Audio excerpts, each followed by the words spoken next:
আজকে স্বাধীনতা দিবস উপলক্ষে আমি একটি কবিতা শোনাব। আশা করি আপনাদের ভালো লাগবে। কবিতার নাম স্বাধীনতার ডাক, নেতাজির পথ।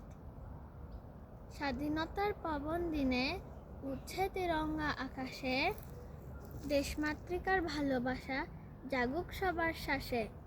নেতাজি সুভাষচন্দ্র বসু বীর ছিলেন মহান, দেশের তরে জীবন দিলেন, রাখলেন দেশের মান। তোমরা আমাকে রক্ত দাও, আমি দেব স্বাধীনতা। নেতাজির সেই বজ্র কণ্ঠে জেগেছিল ভারত মাতা। আজকে আমরা ছোট্ট শিশু, স্বপ্ন দেখি মনে, নেতাজির আদর্শ নিয়ে চলবো সঠিক পথে। দেশকে ভালোবাসবো সবাই, রাখবো দেশের মান, সত্য সাহস ঐক্য নিয়ে গর্ব নতুন ভারত মহান।